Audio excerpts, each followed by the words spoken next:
So we felt positive about the ticket sales. There was no discussion at any level around ticket sales aren't going great. Let's use this opportunity to cancel the event.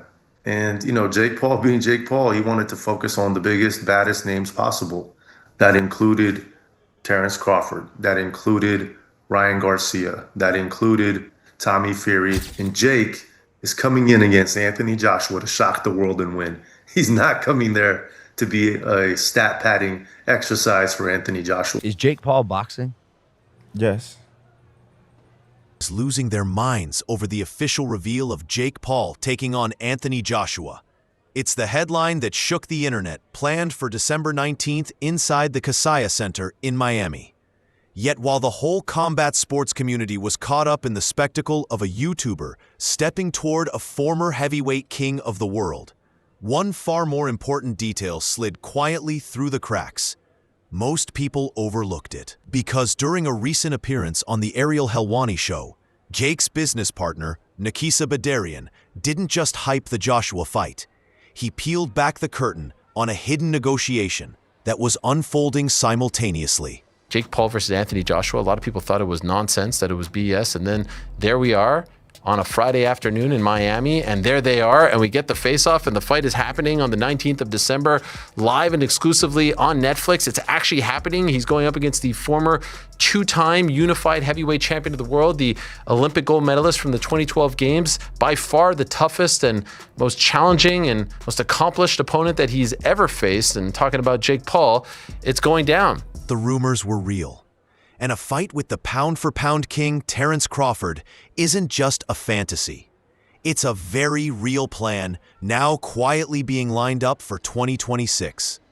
While the media argued over whether AJ is finished or if Jake is chasing danger, Nakisa revealed something stunning about what was unfolding behind closed doors before the Joshua contract ever existed. They weren't only weighing heavyweight legends. They were already deep in serious talks with Terence Crawford. And, Jake Paul being Jake Paul, he wanted to focus on the biggest, baddest names possible. That included Terence Crawford. That included Ryan Garcia. That included Tommy Fury. That included Anthony Joshua. And we probably had, 30 or 40 names that we kind of reviewed. And I will say at least 12 or 13 names that agreed to do the fight. Some within the 2-week period, actually. But from a Netflix perspective, they were very keen on Joshua.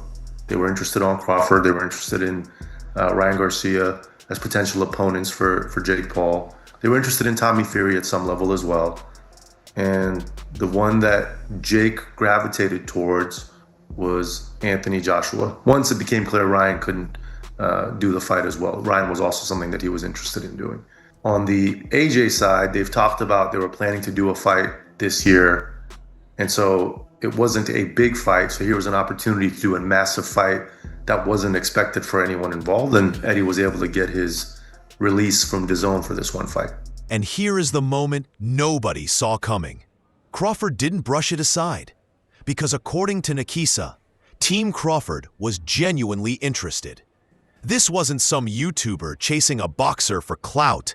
This was one of the greatest technical fighters in history, looking at the contract and saying, I'm professional boxers. It's only been 3.5 years. You can only make a certain amount of fights happen. And the plan was always to fight Nate Diaz after Tommy Fury, win, lose, or draw. People think there's like this ducking of professional boxers. The next fight could potentially be a professional boxer. I'm just getting started. I'm 26 years old, and there's only so much I can. The only reason you aren't seeing Paul versus Crawford this December is pure logistics, not desire. So why did the deal slip away if both sides were ready to ink the dotted line? Nakisa revealed the truth of the moment, saying that the timing and structure simply couldn't sync for a late 2025 showdown. But this wasn't rejection. It was delay. He dropped a heavy bombshell by confirming that this is the priority matchup they aim to chase the moment the Joshua chapter ends. He said, "It's something we'd like to pursue in 2026 for sure." And suddenly, the entire narrative of Jake's career flips. We aren't talking about exhibitions anymore. we are staring at a real timeline where Jake Paul prepares to face the most dangerous welterweight alive, and the foundation was already put in place during these collapsed 2025 negotiations. Terence Crawford, it has been said, Jake said it, he said yes. Was it just a matter of he said yes, but he didn't want to fight in 2025 again? I think, look, they were very interested. They said, we want to do this. I think the timing didn't allow us to get to an understanding and a structure that made sense for all parties. But it's something that we would like to pursue in 2026 for sure. But it's a great payday, of course. Anytime you fight Jake Paul, there's different, spectrums of what great payday means. But anytime you fight Jake Paul, of course, you're going to get a great payday. Jake is the face of modern era boxing. To truly grasp why Crawford is the undeniable choice for 2026, you must see who MVP deliberately turned away. The difference is shocking. Before securing AJ or even negotiating with Crawford, the fighter dominating every conversation was Gervonta "Tank" Davis. Yet that monumental bout just evaporated. Nakisa has now revealed the real reason that Tank fight collapsed, and it wasn't about tickets, despite the swirling gossip. He suggested that with Davis, the present began to dangerously mirror the past.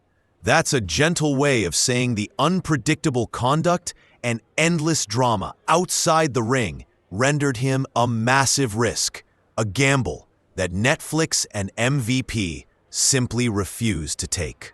Can you tell us from your perspective, from MVP's perspective, why did you pull the plug on that fight?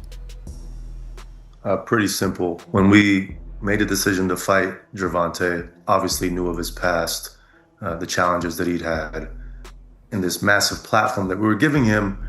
Our hope, our belief was that the world was going to see a more mature Tank Davis, give him the opportunity to show people that you can't judge the past, look at the present. And when the present kind of started to reflect the past, that was a very easy decision for ourselves and Netflix to cancel that fight. I could tell you unequivocally, not once was that discussed at any level. We're partners with Netflix, the biggest media company in the world. It takes a lot for them to ingest a live piece of content into their system. To make a decision of that magnitude would never be driven by ticket sales. If somebody says, oh, it must have been ticket sales, they're obviously not operating at the largest level. No promoter, no sports media IP drives the majority of their revenue from ticket sales. It's driven by the media rights revenue. So it was never contemplated. And we felt very good about where ticket sales were. We had reduced prices right around the time that we decided to not do the event. Miami is a late buying crowd. Anyone who lives in Miami can attest to, even in the days of LeBron James, it would be quiet until the third quarter. Honestly, it's a bigger fight than those two, to be honest, in my opinion. Like, no one really knows who Crawford is, to be honest. outside of hardcore boxing. I think my mom has more followers than him on Instagram. I'm not even kidding. While Tank felt like a gamble too dangerous for business, Crawford stood as the ultimate professional, a predator in the ring who actually shows up to meetings on time. And naturally, you can't dive into Jake Paul's massive moves without staring straight at the elephant in the room, Dana White.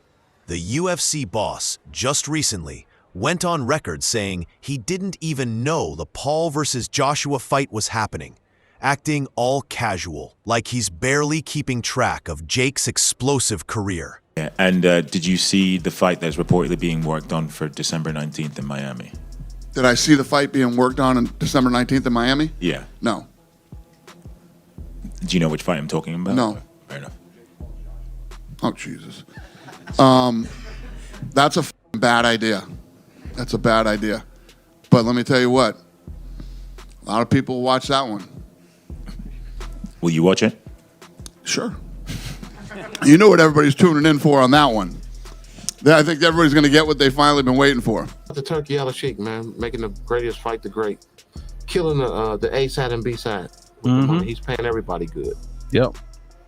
So yeah, it's not doing anything but helping the sport grow. What do you think about that fight coming up with Gervonta and Jake Paul? It's an exhibition. They can't sanction. Man, I don't want to see that crap. Like anything with Jake Paul in it, like I'm so done.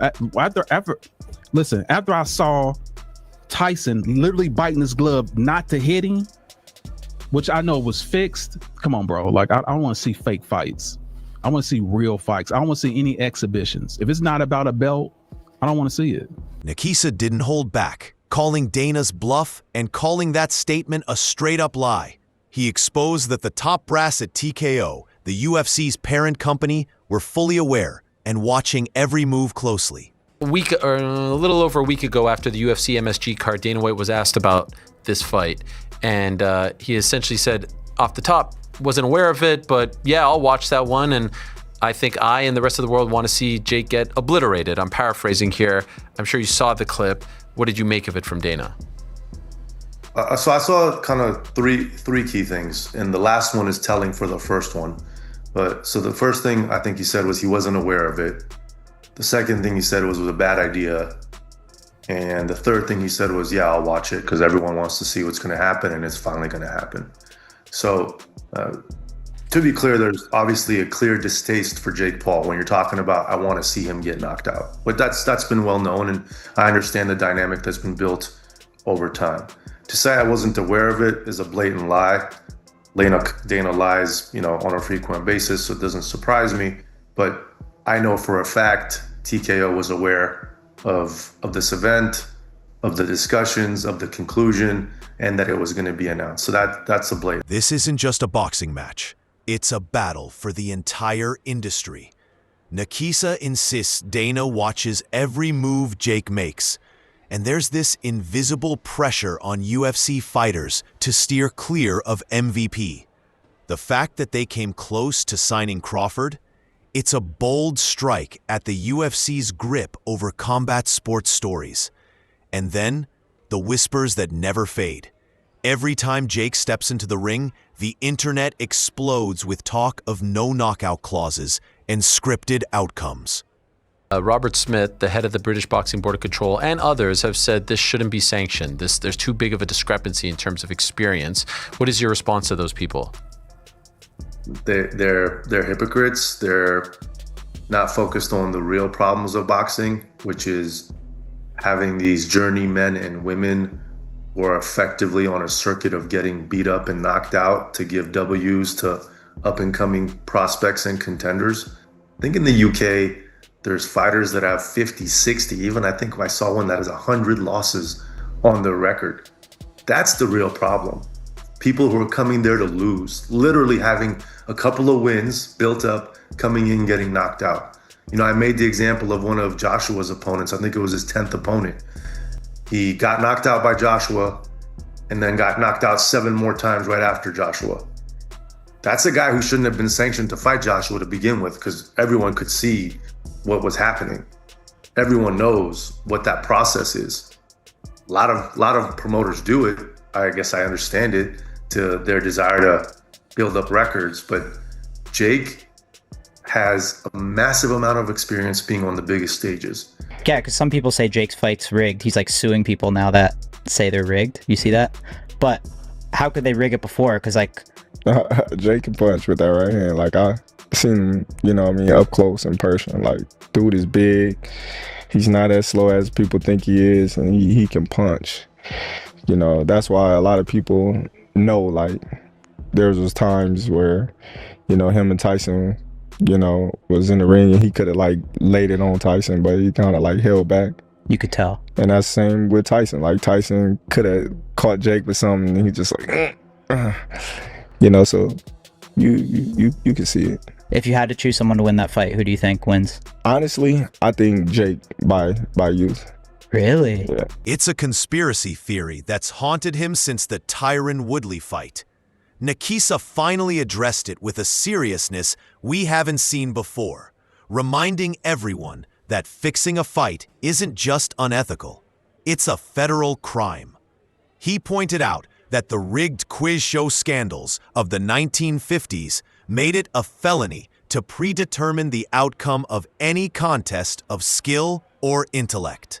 He explained that the only time they ever adjusted the rules was for the Mike Tyson fight, with 2-minute rounds and bigger gloves. and that was publicly cleared for AJ. And for the upcoming Crawford showdown, there are no scripts. If Jake gets knocked out, he gets knocked out. Jake says he could get a cruiserweight title in 2 years. Do you think he can? It's possible. It's possible. Listen, man, a lot of people write Jake off, but Jake can punch with that right hand. He got a nice right hand.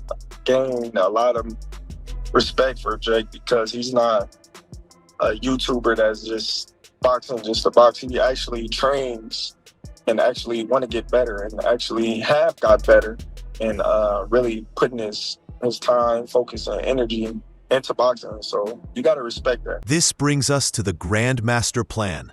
If Jake Paul somehow survives 8 rounds with Anthony Joshua, or against all odds, wins, the path leads straight to Terence Crawford in 2026. The strategy is coming into focus. They're rotating through the biggest names in combat sports history, no matter the weight class. Crawford, he's chasing that ultimate payday, the one that will seal his financial legacy once and for all.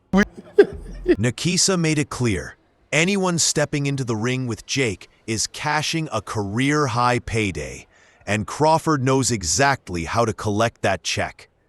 The timing issue Nakisa mentioned, most likely Crawford making sure the fight happens on his terms, maybe after one more title defense or a unification bout. The truth we have to face is this: the influencer boxing era is over. Jake Paul isn't facing retired basketball players or wrestlers with bad hips anymore. He's signing deals with heavyweight champions and negotiating with pound-for-pound kings. The confirmation from Crawford's team proves the elite of the sport now see Jake as a legitimate peer, or at least a... That's it for today's video. If you enjoyed it, hit that like button, subscribe, and ring the bell so you never miss our upcoming videos. And drop your thoughts in the comments. We want to hear them. Stay tuned, and we'll catch you in the next one.